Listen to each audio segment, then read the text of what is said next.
ভিডিওটা দেখে কি ভাবছেন গ্রামের লোকজন কোনো চোর ধরেছে তাই তো? আসলে বাস্তবে সেটা নয়। এই ভিডিওতে গ্রামের মহিলারা যাকে জোর করে হাত ধরে টেনে হিঁচড়ে নিয়ে যাচ্ছেন সে আর কেউ নয়, তিনি একজন পুরোহিত। আর এমন সময় চলছিল সরস্বতী পুজোর মুহূর্ত। তবে বর্তমান সময়ে সরস্বতী পুজোর মণ্ডপের সংখ্যা এতটাই বেড়েছে যে পুরোহিতের সংখ্যা অনেকটাই কম পড়ে গিয়েছে। ঠিক সেই সময় গ্রামের পাশ দিয়ে যাচ্ছিলেন এক পুরোহিত মশাই। এমন সময় পুরোহিত মশাই নজরে পড়ে গিয়েছে গ্রামের মহিলা ও লোকজনের কাছে। আর কোথায় যায় পুরোহিত মশাই?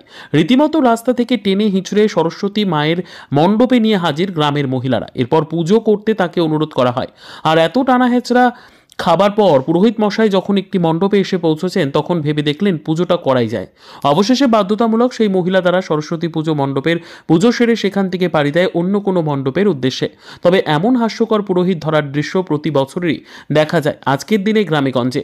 আর যেভাবে দিন প্রতিদিন গ্রাম ও শহর এলাকাগুলিতে সরস্বতী পুজোর মণ্ডপের সংখ্যা যথেষ্টই বৃদ্ধি পাচ্ছে, তবে পুরোহিত মশাই তো আর সেরকম বৃদ্ধি পাচ্ছে না, যার জন্য এরকম দশা।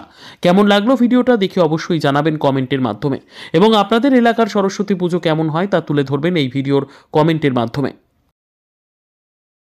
পুরোহিত মশাই এবার কোথায় যাবেন? ভিডিওটা দেখে কি ভাবছেন গ্রামের লোকজন কোনো চোর ধরেছে তাই তো? আসলে বাস্তবে সেটা নয়। এই ভিডিওতে গ্রামের মহিলারা যাকে জোর করে হাত ধরে টেনে হিঁচড়ে নিয়ে যাচ্ছেন সে আর কেউ নয়, তিনি একজন পুরোহিত। আর এমন সময় চলছিল সরস্বতী পুজোর মুহূর্ত। তবে বর্তমান সময়ে সরস্বতী পুজোর মণ্ডপের সংখ্যা এতটাই বেড়েছে যে পুরোহিতের সংখ্যা অনেকটাই কম পড়ে গিয়েছে। ঠিক সেই সময় গ্রামের পাশ দিয়ে যাচ্ছিলেন এক পুরোহিত মশাই। এমন সময় পুরোহিত মশাই নজরে পড়ে গিয়েছে গ্রামের মহিলা ও লোকজনের কাছে।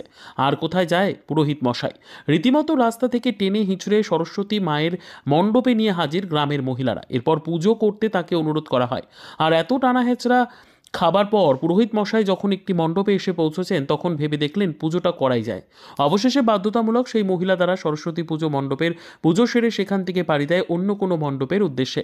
তবে এমন হাস্যকর পুরোহিত ধরার দৃশ্য প্রতি বছরই দেখা যায় আজকের দিনে গ্রামেগঞ্জে।